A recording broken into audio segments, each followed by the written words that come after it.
선지자 조셉 스미스의 가르침 제35장 선지자의 설교 기독교의 신의 폭수성 제6부 1843에서 1844년 성전 동쪽 작은 숲에서의 모임 1844년 6월 16일 조셉 스미스 회장은 요한계시록 3장을 읽고 1장 6절의 말씀을 주제로 해서 말씀을 시작했다. 그 아버지 하나님을 위하여 우리를 나라와 제사장으로 삼으신 그에게 영광과 능력이 세세토록 있기를 원하노라. 아멘. 이 번역은 정확합니다.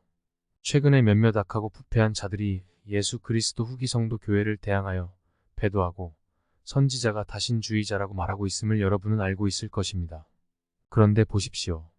우리는 매우 위대한 비밀을 발견하였습니다. 그들은 이렇게 외칩니다. 선지자는 하나님이 많다고 말합니다.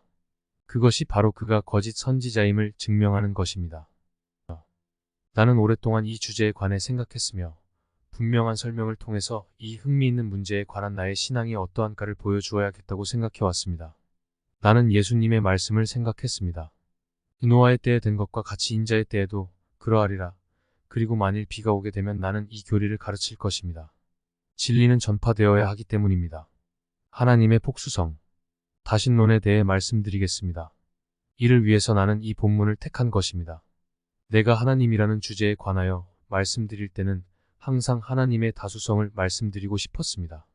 이 교리는 15년 동안 장로들에 의하여 가르쳐졌습니다. 나는 항상 하나님은 분명하신 인격체이시고 예수 그리스도는 아버지이신 하나님과는 별개의 또 다른 인격체이시며 성신도 별개의 인격체로서 이분은 영이라고 가르쳤습니다. 그리고 이 세 분은 각기 다른 인격체를 이루고 계신 하나님들입니다. 만약 이것이 신약과 일치된다면 보십시오. 우리는 결국 세 명의 하나님을 갖고 있는 셈이며 그들은 폭수입니다. 누가 이를 반박할 수 있겠습니까? 본문에는 이렇게 기록되어 있습니다. 그 아버지 하나님을 위하여 우리를 나라와 제사장으로 삼으신 그에게 사도들은 위에 하나님들이 계시다는 것을 발견했습니다. 왜냐하면 요한이 하나님은 우리 주 예수 그리스도의 아버지라고 말하고 있기 때문입니다. 나의 목적은 경전을 가르치고 그 속에 있는 교리, 곧 위에는 주 예수 그리스도의 아버지, 곧 하나님께서 계시다는 것을 가르치는 데 있습니다. 나는 강한 교리를 공공연하게 가르쳤으며 항상 은밀하기보다는 공공연하게 강력한 교리를 가르친다고 감히 선포합니다. 요한은 한 인간이었으며 사도들은 자기들이 주 예수 그리스도의 아버지 하나님께 왕과 제사장으로 삼아졌다고 선포했습니다. 요한계시록에 그와 같이 기록되어 있습니다. 그러므로 하나님의 다수성은 성경에 분명하게 나타나 있는 교리입니다. 이것은 성경 전체를 흐르고 있으며 누구도 이를 반박할 수는 없습니다. 아무리 어리석은 자라도 이 점에서 오해할 근거가 없습니다. 바울은 신도 많고 주도 많다고 말했습니다. 나는 이것을 명확하고 간결한 방법으로 설명하기를 원합니다. 그러나 우리에게는 한 하나님이 계실 뿐입니다. 그분은 우리와 직접적인 상관이 있는 분입니다. 그는 만유 안에 계시고 만유를 통해 계십니다. 그러나 만일 조셉 스미스가 신도 많고 주도 많다고 말한다면 그들은 그를 없애라. 그를 십자가에 못 박아 죽이라. 두고 외칠 것입니다. 인류는 진실로 경전이 그들과 함께 있다고 말합니다. 경전을 상고해 보십시오. 경전은 배도자들이 신성 모독을 하게 될 것을 증거하고 있기 때문입니다. 조셉 스미스가 신성 모독자라면 바울도 그러합니다. 나는 신들도 많고 주도 많으나 우리에게는 단 하나라고 말씀드립니다. 우리는 그 한 하나님과 주님께 순종하게 되어 있습니다. 아무도 영원한 시간의 영원한 존재를 제한할 수 없습니다. 영원한 세계를 바라본 사람이라면 하나님은 단 한 분이시라고 말할 수 있는 권능을 가졌습니까? 그렇게 생각하고 말한다면 그는 어리석은 자입니다. 그러한 사람에게는 지식에 있어서 발전이 막혔고 사회의 진로는 끝난 것입니다. 그는 모든 지식을 얻을 수 없습니다. 왜냐하면 그는 그 문을 막았기 때문입니다. 경전 해석. 어떤 이들은 내가 경전을 달리 해석하고 있다고 말합니다. 그것은 이방인의 신을 말하는 것이라고 그들은 말하고 있습니다. 바울은 사람들로부터 채찍으로 맞으면서도 신들도 많고 주도 많다고 말함으로써 신의 다수성을 말했습니다. 나는 계시 없이는 그들에게 하나님에 관한 지식을 전하지 않습니다. 바울이 이방인의 신을 비유한 것이 아니라는 것을 여러분은 알고 있으며 나도 그것을 간증합니다. 나는 이것을 하나님으로부터 받았습니다. 여러분이 할 수 있으면 번복시켜 보십시오. 나에게는 성신이라는 증인이 있고 본문에서 바울이 이교도의 신을 암시한 것이 아니라는 증거가 있습니다. 히브리 성경을 통해서 내가 옳다는 것을 보여드리고 성경에 나와 있는 첫마디가 하나님의 다수성을 말해주고 있음을 보여드리겠습니다. 배도자들과 학식 있는 자들은 와서 의견이 있으면 말해 보십시오. 배우지 못한 사람이 여러분에게 히브리어를 약간 설명해 드리겠습니다. 베로세이트 바우라우 엘로헤임 아이트 아우샤마인 베아우 아우라이츠. 이것이 흠정역에는 이렇게 번역되어 있습니다. 그때 초에 하나님이 천지를 창조하시니라. 베로세이트 비라는 단어를 분석해 보겠습니다. 로시는 머리라는 뜻이고 세이트는 문법상의 전미사입니다. BAITH 베이트는 원래 영감받은 자가 썼을 때에는 사용되지 않았던 단어입니다. 그러나 유대인들에 의해 첨가되었습니다. 바우라우는 네노타라는 의미며 엘로헤임은 하나님이라는 뜻의 엘로이의 복수어미 헤임부터 하나님들이라는 의미입니다. 그러므로 원문을 정확하게 해석하자면 태초에 하나님들 중에 으뜸이신 하나님께서 하나님들을 내놓으셨느니라. 이가 되며 달리 번역하면 우두머리 하나님이 하나님들을 불러 모으셨느니라가 됩니다. 나는 다른 어리석은 자들과 함께 약간의 학식을 보여주고 싶습니다. 우두머리 하나님께서 하늘과 땅을 조직 또는 결합하셨습니다. 나는 세상이 나를 비방하여도 겁내지 않습니다. 태초에 하나님들의 우두머리가 하늘과 땅을 결합하셨습니다. 학식 있는 성직자들과 사람들은 분노하고 이방인은 헛된 말이라고 생각할 것입니다. 히브리 원전을 좀 더 살펴보면 하나님들 중 우두머리가 말씀하시기를 우리가 우리의 형상대로 사람을 만들 자라고 되어 있습니다. 언젠가 나는 학식 있는 유대인에게 이런 질문을 했습니다. 히브리어에서 미 붙은 단어를 모두 복수로 번역해야 한다면 왜 첫 번째 엘로헤임을 복수로 번역하지 않습니까? 그의 대답은 이러했습니다. 약간의 예외는 있지만 그것이 통례입니다. 그러나 이 경우에서 그렇게 해석하면 성경 전체를 해치게 되지요. 그는 나의 말이 맞는다는 것을 시인했습니다. 나는 내가 믿는 바를 정확하게 조사하려고 여기에 왔습니다. 나의 말을 듣고 스스로 판단하십시오. 만족스럽게 돌아가시게 된다면 그것으로 좋습니다. 성경의 첫 문장이 하나님의 다수성을 말해주고 있다는 것에는 논란의 여지가 없습니다. 내가 말씀드리고 싶은 주제가 이것입니다. 엘로헤임 엘미라는 단어는 항상 복수, 곧 하나님들이라는 의미가 되어야 합니다. 하나님들의 우두머리는 우리를 위한 하나님을 지명해 주셨습니다. 여러분이 이 주제에 대해 생각해 보면 이것은 모든 아름다움과 거룩함과 완전함을 보여줍니다. 내가 원하는 것은 단순하고 가식이 없는 완전한 진리입니다. 많은 사람들이 하나님은 한 분이시며 아버지와 아들과 성신은 한 하나님이시라고 말하고 있습니다. 내 생각에는 참 이상한 하나님인 것 같습니다. 셋이 하나고 하나가 셋이라니요. 흥미있는 구상이 아닙니까? 아버지시여, 내가 세상을 위하여 기도하는 것이 아니라 당신께서 내게 주신 이들을 위하여 간구하나이다. 거룩하신 아버지시여, 당신의 이름으로 당신이 내게 주신 자들을 보살피사 저들이 우리가 하나 된 것처럼 저들도 하나가 되게 하소서. 일반 종파주의자들의 견해에 따르면 모두가 한 하나님으로 집약됩니다. 그렇게 되면 온 세상에서 가장 큰 하나님이 될 것입니다. 그는 아주 큰 하나님 또는 거인이나 괴물의 모습을 하고 있어야 할 것입니다. 여러분에게 본문을 읽어드리겠습니다. 나는 아버지와 일치되었고 아버지는 나와 일치되셨으며 우리는 한 몸처럼 일치되었다. 히라보로는 이렇게 되어 있습니다. 아버지시여, 당신이 세상에서 나에게 주신 자들뿐만 아니라 그들의 말을 듣고 나를 믿는 자들을 위해서도 기도합니다. 아버지께서 나와 내가 아버지와 함께 있는 것 같이 저희도 다 일치되게 하사 우리와 하나가 되게 하옵소서. 그리하여 모든 사람이 하나로 연합될 것이며 신들의 영광과 영원한 불꽃 안에서 거하게 될 것입니다. 그렇게 될 때 우리가 얼굴을 맞대고 보는 것처럼 보게 될 것이요. 우리는 우리의 하나님같이 될 것이며 아들은 그의 아버지같이 될 것입니다. 이 주제에 대해 약간의 설명을 드리고 싶습니다.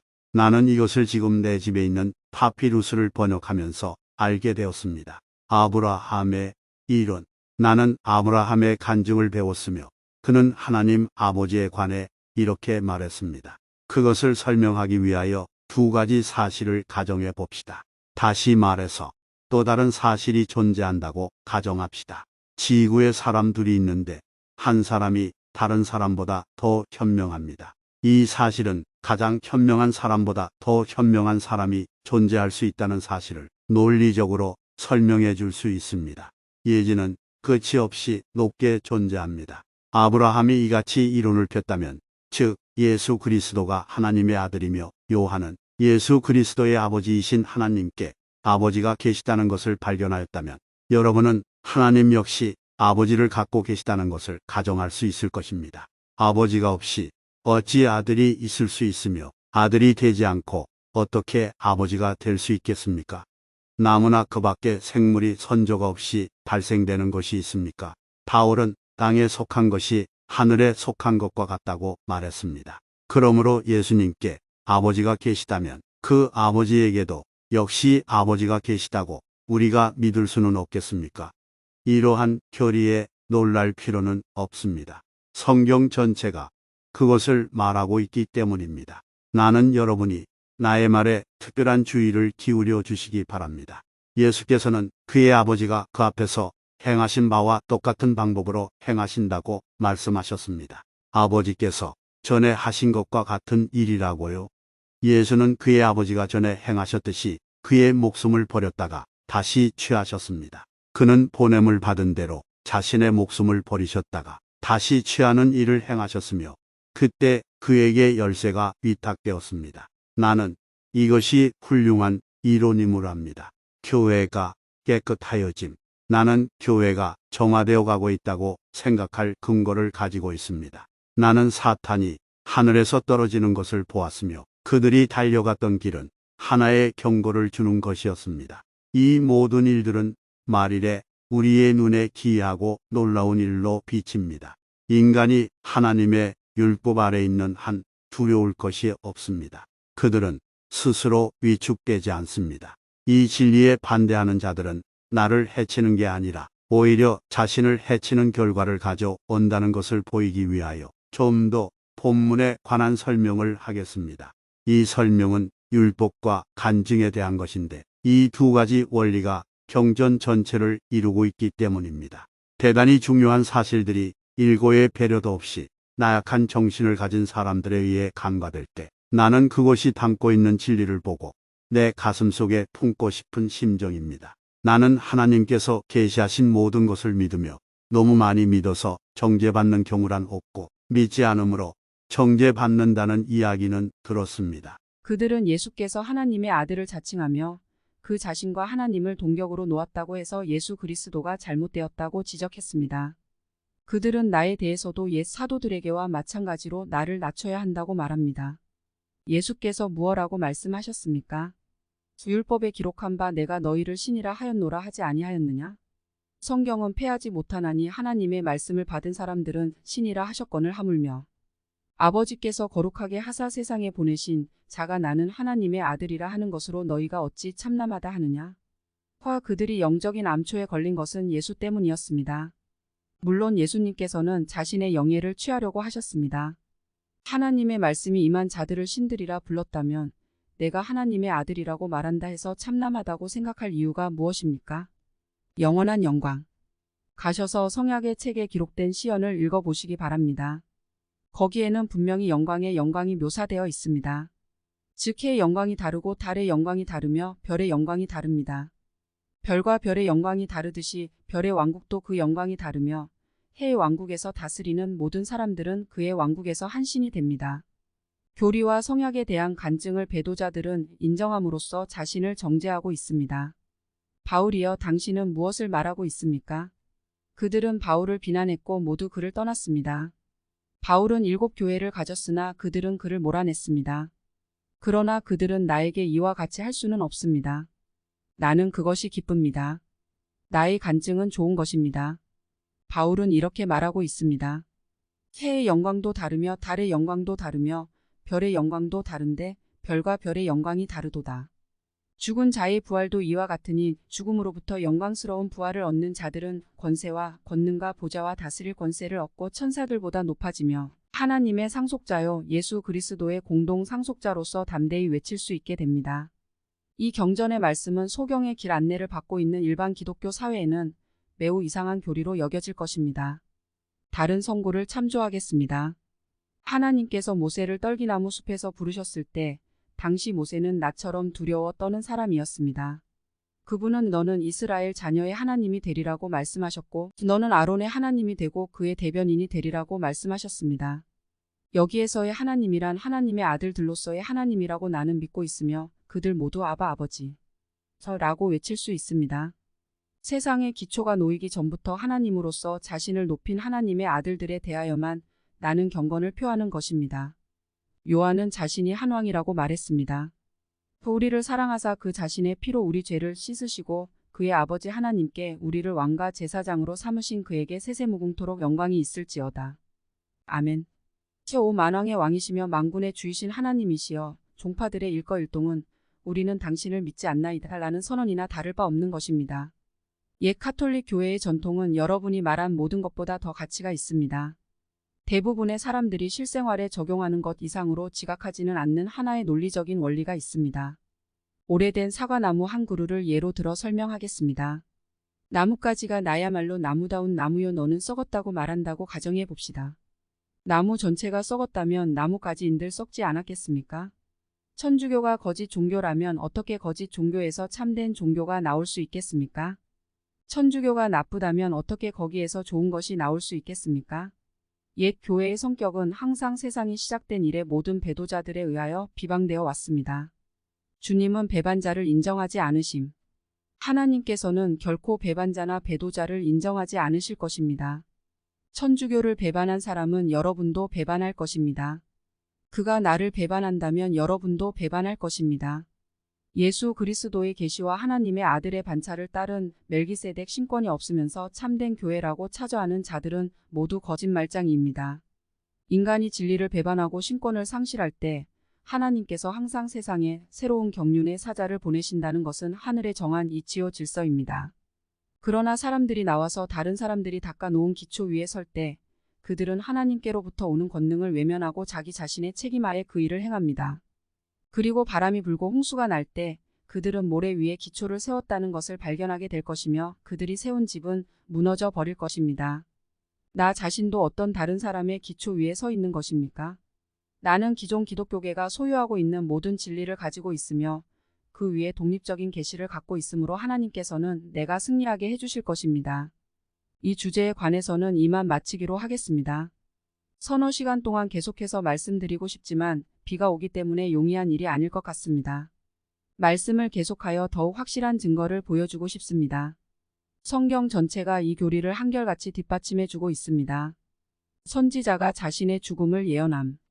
선지자와 축복사의 항복과 그들의 잔인한 순교에 관한 이 역사적인 기사는 매우 관심을 불러일으키는 것이므로 이 기록에 포함되었다. 형제들과 몇몇 지도자, 장로들은 1844년 6월 12일 토요일 저녁에 선지자의 집 2층에서 모였다. 그들이 모였을 때 선지자는 포드 주지사로부터 온 편지를 읽어주면서 그들의 조언을 청했다. 여기서부터 설명이 시작되고 있다. 조셉은 말했다. 잡이라고는 전혀 찾아볼 수 없습니다. 저 하이럼이 말했다. 없고 말고요. 우리가 그들 손에 들어가게 되면 우리는 죽은 목숨이나 다를 바가 없습니다. 저 조셉이 대답했다. 그래요. 그러니 하이럼 형제 어떻게 해야 할까요? 모르겠습니다. 라고 하이럼이 대답했다. 조셉의 안색이 갑자기 밝아지더니 이렇게 말하는 것이었다. 방법이 있습니다. 어떻게 해야 할 것인가가 분명하게 떠올랐습니다. 그들이 원하는 것은 하이럼과 나입니다. 모든 사람들에게 각자 자기의 일에 전념하라고 이르고 무리를 져서 모이지 말고 흩어지라고 하십시오. 그들이 이리 와서 우리를 찾을 것은 분명한 사실입니다. 찾으라고 하십시오. 그들은 여러분 개인을 해치거나 재산에 손실을 입히지는 않을 것입니다. 머리카락 하나라도 해치지 않을 것입니다. 우리는 오늘 밤에 강을 건너 서부로 가겠습니다. 그는 강을 건너기 위해 집을 나서려고 했습니다. 대문 밖으로 나서자 그는 버틀러와 호지 형제에게 메이드 오브 아이오와호를 타고 강 상류로 가서 그의 가족과 하이럼의 가족을 싣고 미시시피 강을 따라 내려오다가 오하이오 강을 거슬러 올라 포트머스까지 가라고 말했습니다.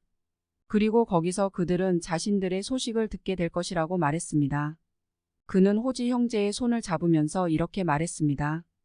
효지 형제 어떤 일이 닥칠지라도 신앙을 부인하지 마십시오. 그러면 모든 일이 잘 될 것입니다. 나는 스티븐 마크햄 형제에게 나와 하이럼이 다시 잡히면 우리는 살해당할 것이며 그렇지 않다면 내가 하나님의 선지자가 아니라고 말했습니다. 내가 피를 흘려 하이럼을 살릴 수 있다면 그렇게 하고 싶으나 하이럼은 나를 떠나지 않기로 작정했습니다. 1844년 6월 22일 토요일 오후 9시경 하이럼은 맨션에서 나와 레이놀즈 카운 형제에게 악수를 청하면서 이렇게 말했다. 허일단의 무리가 내 동생 조셉을 죽이려고 찾고 있습니다. 주님은 그에게 로키 산맥으로 도망하여 목숨을 구하라고 경고해 주셨습니다. 잘 있으시오, 카운 형제. 또 만나게 될 것입니다. 잠시 후 조셉이 그의 가족을 작별하고 나왔다. 눈물이 흐르고 있었다. 그는 손수건으로 얼굴을 가렸다. 그리고는 아무 말 없이 하이럼 형제를 따랐다. 그날 밤 늦게 선지자와 축복사는 로키 산맥으로 떠나기 위해 오린피 로크웰의 안내를 받아 강을 건넜다. 다음 날 이른 아침에 다른 형제들이 합세했다.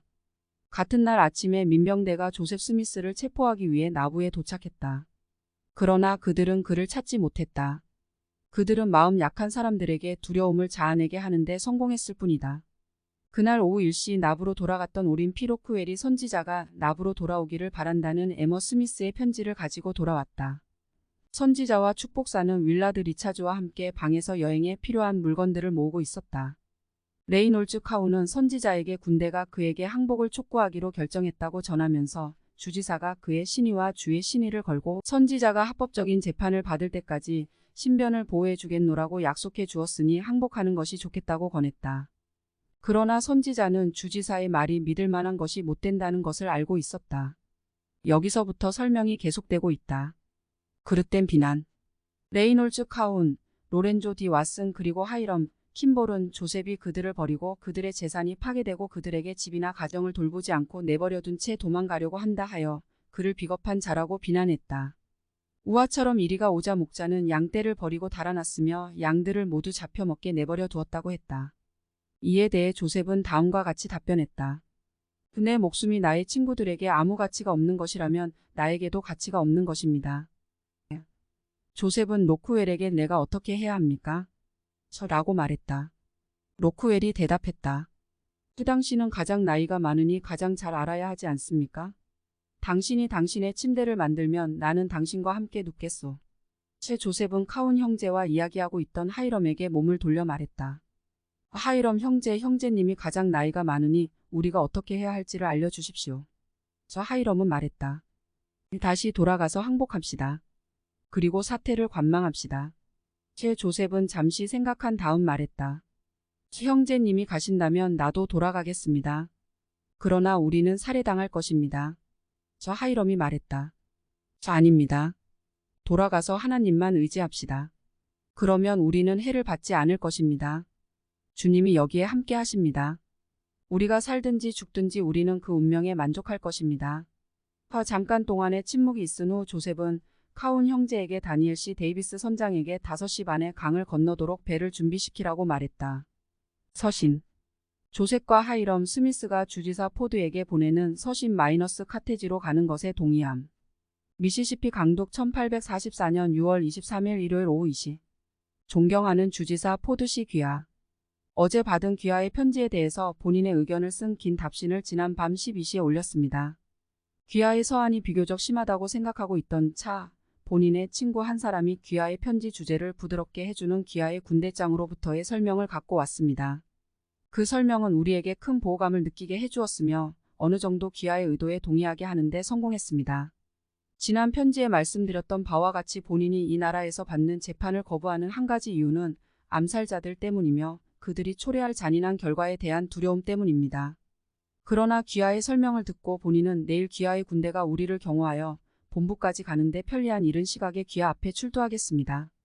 우리가 공정한 재판을 받고 본인이나 본인의 증인이 모욕당하는 일이 없게 하며 만사가 편견이 없이 공정한 법에 의거하여 집행되기를 바라며 귀하께서 본인의 인격을 믿으시고 엄한 무장력을 과시함으로써 우매한 민중이 소요하는 사태가 일지 않도록 사려해 주시기 바랍니다. 이 편지가 만족스러우시면 만족스럽지 않다면 알려주시기 바랍니다.